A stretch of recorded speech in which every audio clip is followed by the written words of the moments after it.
Hello everyone, and welcome to week 5 of Technology in the Classroom.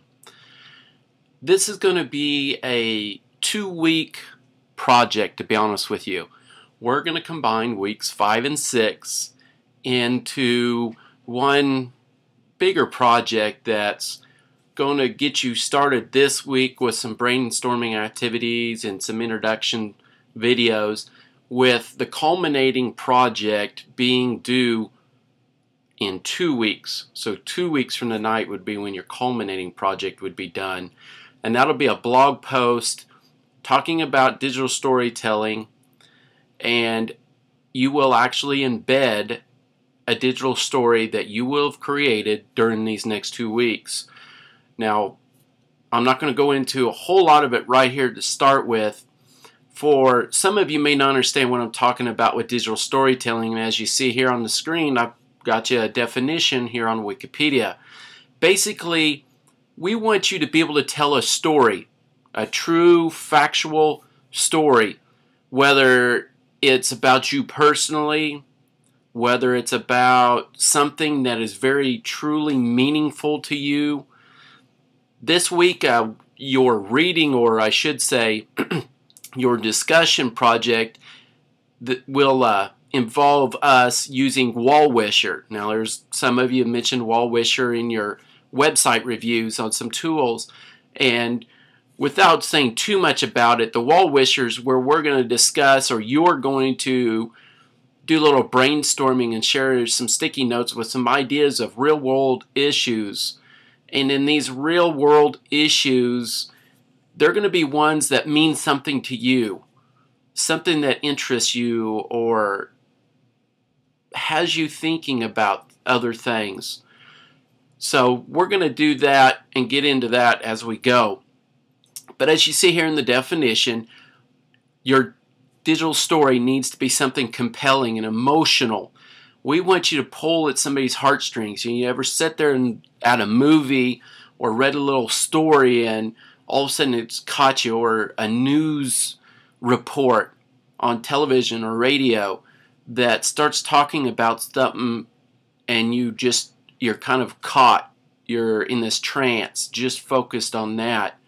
And that's kind of where we want to go. Now, we'll be able to master this? Absolutely not. I'm still getting better and better at this. But this is another trend, another style of project that is very common in schools. Instead of getting up in front of your class and always doing book reports and doing that long page report, kids are using digital stories to do those instead. So they're using the digital media. They're still having to research. They're still having to be factual. They have to support their facts. They have to write in a technical form. For those of you that are still worried about handwriting, you know, that's still going to be needed. You could be typing it in, but it's still that critical thinking, how to get their attention, and again, compelling and emotional, engaging form of media, but just done digitally using photographs, music, fluctuation of your voice. So those are just some components that we'll spend time touching on, not in this video, but over the next 2 weeks. And with that, I want to kind of give you an example in a video. This one is from Cindy Danner-Kuhn. Cindy is a great friend of mine. She's a cohort. She also teaches a technology in the classroom at Kansas State University. And we do a partnership for the state of Kansas. We call it Celebrating Kansas Voices.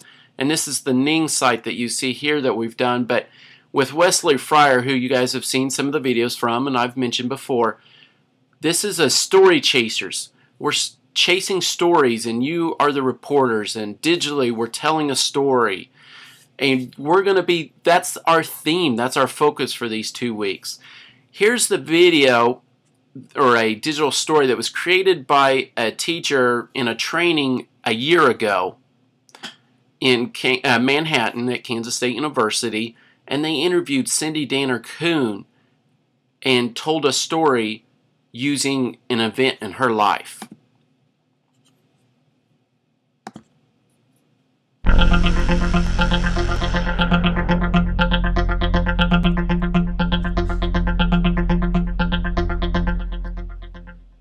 we're going to visit a little bit with Cindy Danner-Kuhn today, and I have a question, Cindy. Can you give me a personal example that illustrates why it is oral history and the Celebrating Kansas Voices itself is so important and why you're passionate about that? When I first heard about this workshop, I knew it was something I wanted to do, but today Wesley Fryer in the workshop showed this video. And what it made me think about was my husband passed away about 2 years ago, and he had this wonderful story about when he was a kid that would just have you on the floor laughing. It was about when he stopped a train as a teenager and all of the consequences that happened with that. Nobody can tell the story like Bob could tell the story. So I'm so aggravated now that I never recorded that story because I would love to have it. I know I can find some other people that could tell the story that were involved with him in this incident, but he told the story, and he says that for him this was a life-changing event.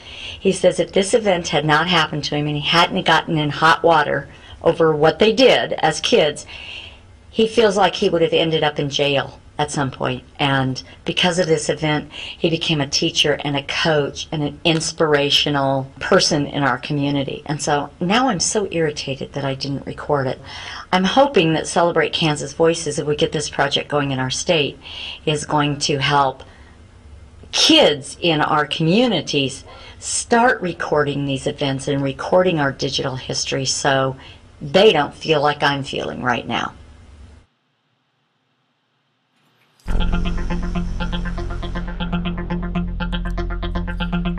All right.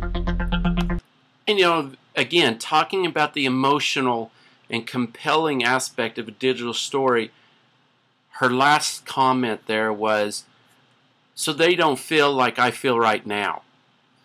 And if you had time to sit down with Cindy and hear for her own face-to-face details on the whole event there, you would definitely understand more of why it's so emotional for her to talk about her husband.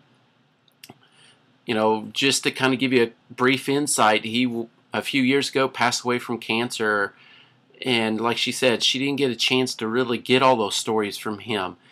And I'm sure there's some of you, if not all of you there, that think something back into your childhood, maybe something recent, a friend, a family member that you wish you had a chance to sit down and talk to and really hear their story and get that. And that's the whole concept behind digital storytelling, is capturing the essence of the event, the emotion that they were feeling at the time, just the passion, that hunger to share their story.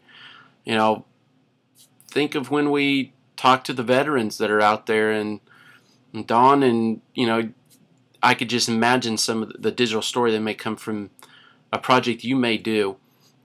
But this is your chance, folks, to really think, have an authentic learning opportunity, kind of use some of the technology, but yet it's not the technology that's the focus, it's the ability to tell the story and pull at our heartstrings. And I know I keep saying that, but I'm just trying to get that passion across to you about how much it means to be able to create something that means a lot to you and allow others to experience what you feel about it. So let's take a look. We just saw the one from Cindy Danner-Kuhn. Now, this is going to be one of two examples that we kind of use in our Celebrate Kansas Voices, Celebrate Oklahoma Voices.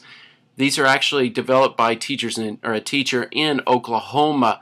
But the reason I'm going to go over this is we're going to be using our Google Docs. You've already got an email. Some of you have already emailed back asking about the password, which would be the same password you were supposed to use for the Google Docs to go create your Google survey that you would put in the week 4 blog post.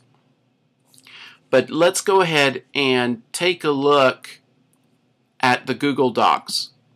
Now, I'm already logged in, and this is going to be your writing assignment, because like I mentioned earlier, your discussion assignment that we'll talk about in a little bit talks about real world issues and some ideas or topics that you're drawn to.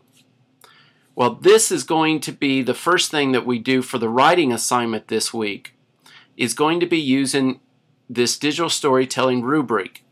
When you get logged in, should be able to see all the items that you see here, because I'll have them shared with you.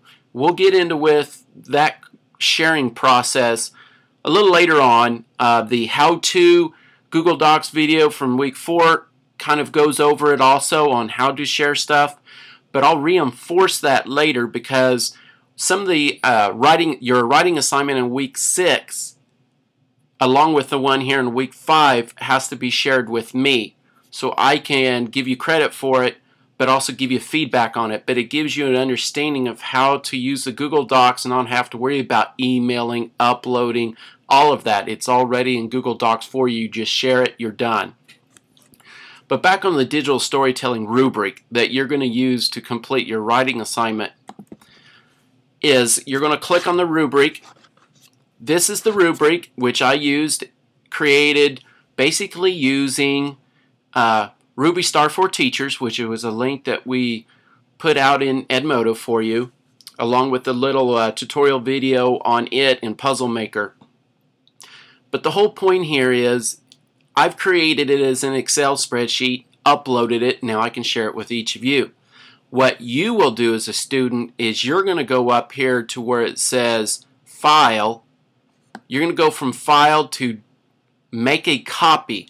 Now the reason I say make a copy is if you don't do that, you start filling out mine, then the next person comes in is going to replace your stuff with their stuff, and then who's going to have something to turn in?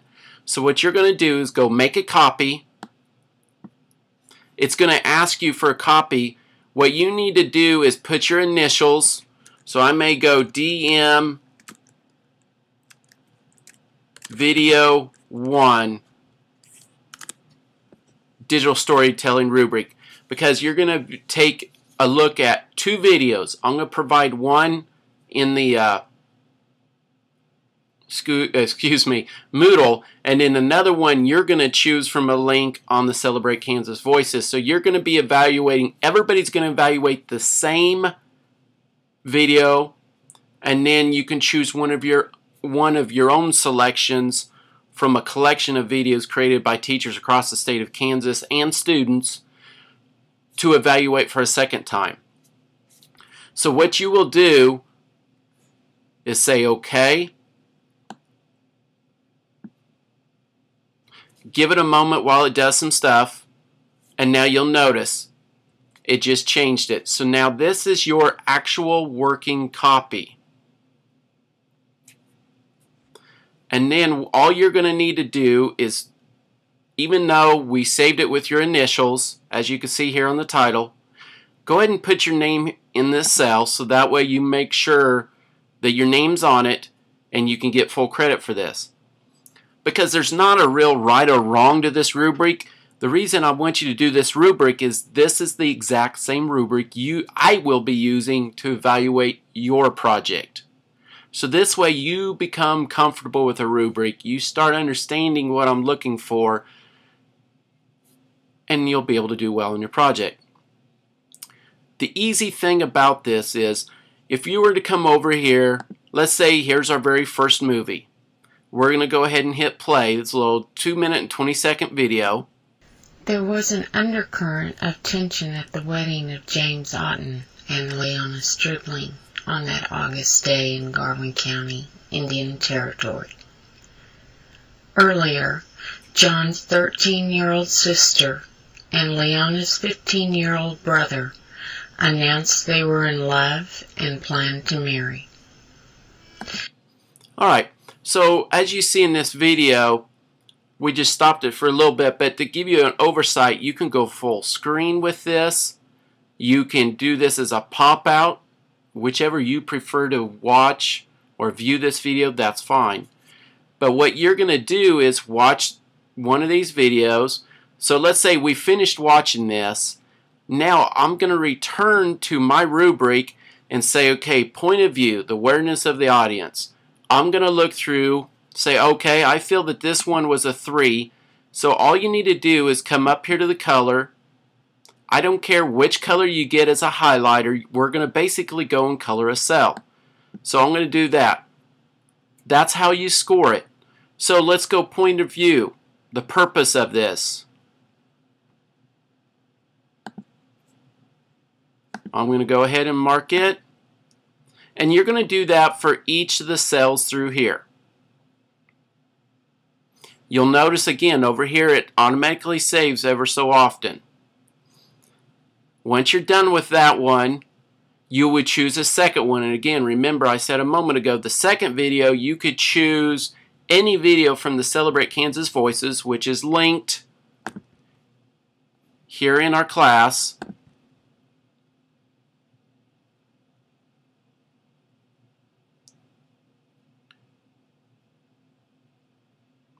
And it'll be right here below the Google Apps as soon as this video is done. So you'll be able to click when you're in class. You'll notice here it will take you to the Google Apps. That way you can log in, find the rubric, make a copy of the rubric with your initials in front, video 1, video 2. That way you can get full credit. And then you would use the link below to jump out to the Celebrate Kansas Voices site and view a video for the second rubric. The video that you'll use for rubric 1 I will put up here, right here at the top, so that way it's a little more clear where things are at for you. So there again was the rubric we did. Just click on it, highlight the cell. That would be what you would be done. So now when I go back into mine, I'm going to just refresh this page, and you could do that as well. I'm going to go to Home. Now, under Home, here would be your stuff. Mine obviously has quite a few more in there. That's the reason that I did that. So just to kind of simplify this for your viewing, let me go ahead and jump back here. So here's the one I made. So here's the original. Here's yours. So what you would do again is just open that, save it, name it video 2, and DS rubric, and be able to go, go from there. And that is your writing assignment. As I said earlier, the discussion assignment for week 5. Let's pop in here and take a look at that. We're going to look at the real world issues. And as I said something earlier, anything globally, locally and globally connected that means something to you. What you will do is use this link right here, Real World Issues. It's going to open up in a new tab, new pop-up window depending on your browser. You'll need to give it some time because Wall-Wisher sometimes has a little bit of an attitude of coming up quick, coming up slow. It just kind of depends on what things are doing. Now, if Wall-Wisher doesn't ever come up for you, please let me know. As I said back in the instructions, I've left some examples from previous students that give you an idea. So you can see here, Brian says, feeding the world, world hunger. Here's heart issues. How about matching regular ed students with special ed students? The military families. Those are some real world issues that they felt that meant something to you. All you need to do is to make sure you have your name, and what you'll do is double click, see where it says anonymous, put your name so you can get credit, and just in here in the text box, put down, world issues that mean something to me, and list a couple of them there. Then when you are ready, come Thursday, as it explains in here later, you're going to return to the Wall-Wisher. Then you're going to put a sticky note in that's going to talk about the topic of your digital storytelling project and give us, a sentence or two that gives us an idea of what your story may be about, so it starts perking our interest, getting us looking forward to your story. So that's what you're going to do is for the writing is you're going to have a couple sticky notes with some real world issues, and a third sticky note that talks about the topic of your digital story, and a sentence or two kind of leading us up to it, getting us hooked, gaining our interest in it. And again, it explains it right here. And that one, the third one, is not necessarily due until Sunday. It gives you some time to think about it. Now, as you create your digital story, I will be putting more handouts up here, some tutorial videos. All of you that are using a PC computer, PC laptop, I'm going to provide you the information needed for downloading and installing Microsoft's free application called PhotoStory 3. It's a very simple, very basic application, but some of those videos that you just saw were used creating that. Now for photos, you can go and use your camera. You can use images off of Flickr. Now I will be posting some resources and some guidance as we go through definitely week 6, because week 6 is going to be where you're creating that. This week is just getting you introduced to digital stories, getting you starting to think and brainstorm some ideas about one, with next week again being the culminating creation process. Now, one thing I'll touch on for week 7, this will just be a quick thing and I'll send a reminder email out. Week 7, I have several ideas, but I've decided that I want to hear from you what would be something that you would want to learn about. You know, something you may have seen in observations, something you may have read about, something you may have seen across the web or a tweet or saw on a social networking Ning site. And I'll ask that in a poll in Edmodo, that you share with me what you think you would want us as a group to be able to do in week 7. Also with week 7, I will introduce what your final project is. Basically, what I'm going to have you do is, in a blog post, I'm going to give you a scenario where you're applying for a teaching position, and you're going to write a letter of, the blog post is basically going to be a letter of interest and why I should select you to be one of my candidates that I call for an interview.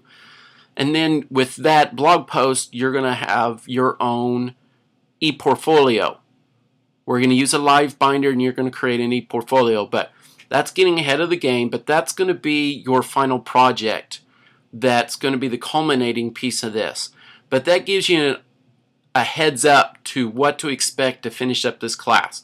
Week 7, a little bit of what you want to know about, as well as that final project being a letter of interest applying for a position. I'll give you an example of one that was an excellent write-up by a previous student, and then give you some examples of digital portfolios on the live binder and how to be able to successfully use that live binder. So going back to this again, touching on what you're going to be doing this week. In discussion, that was the wall wisher. 2 sticky notes on real-world issues that mean something to you, you're passionate about. The third sticky note would be on Sunday. The first 2 are Thursday. The third one is Sunday. And then that one is where you identify the topic of your digital story and give us a sentence or two again to start piquing our interest. The Google Apps is going to be, once again, where you can get into this stuff. The fair use, PhotoStory 3, iMovie, Audacity are all going to be information that's there for you already, but those are going to be things that are going to come more handy come week 6 when you're actually creating stuff. Now, the other thing I want to touch on is digital storytelling resources. This kind of can help you get started in that brainstorming and transitioning into your creation. Here is the same digital storytelling map that we use in our digital storytelling professional development workshops. which are usually typically 2 full days. Here's what you want to do in your plan. Think of 5 pictures. Again, they could be pictures you already taken. You go take your own pictures.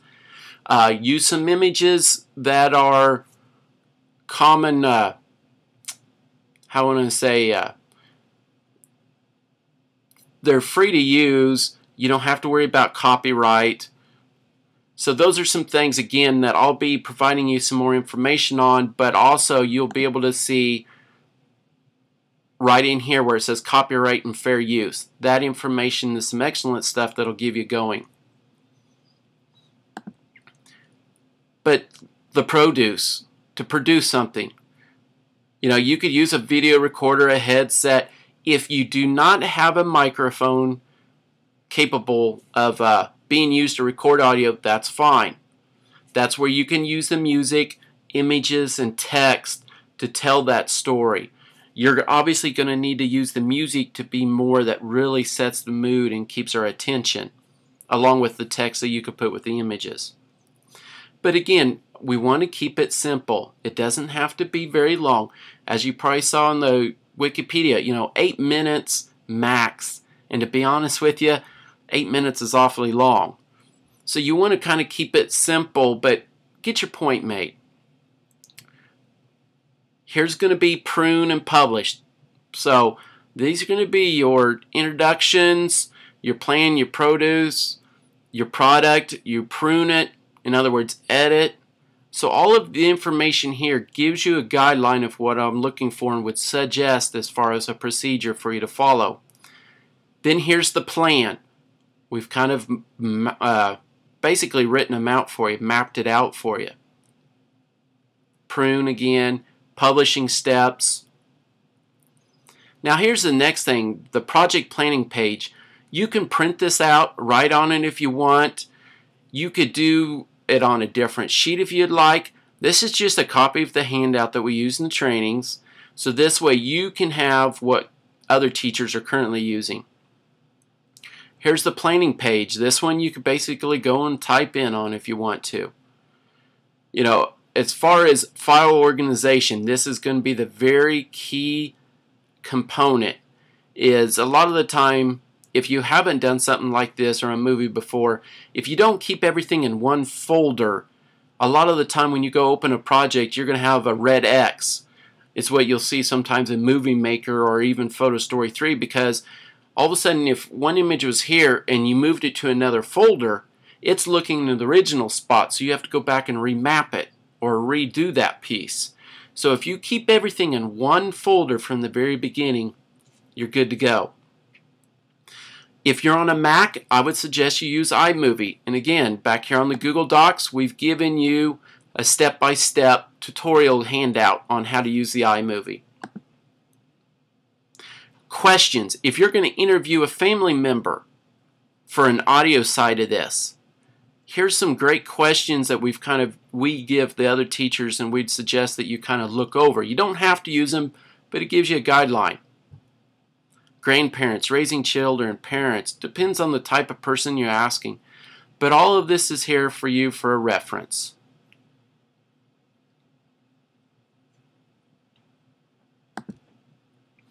So again, finally, just want to reemphasize to you that your homework for this week is going to be, for discussion, is the wall wisher activity. For the writing assignment, it's going to be the rubrics, 2 rubrics on some videos. As you saw earlier in the video, we showed you how to use them, how to make a copy, and in that way you can get it to me. So finally, the last thing is, here's the one that we did. There's a couple ways to share. You can go up here in the right hand corner again to share. You'll see share. Just start to type my name.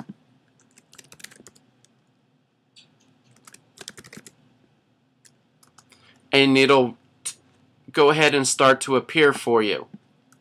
So for example, I might go in here and say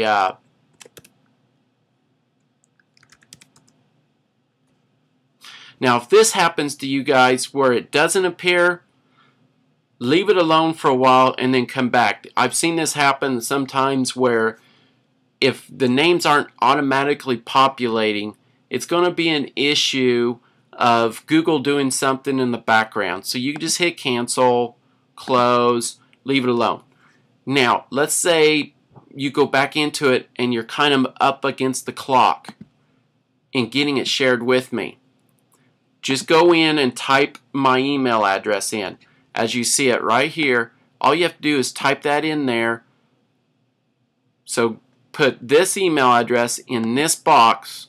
Obviously, this is going to have your name and your email address up here already since you're the creators of it. But you're going to type that in here and just say share and save, and then you'll be done.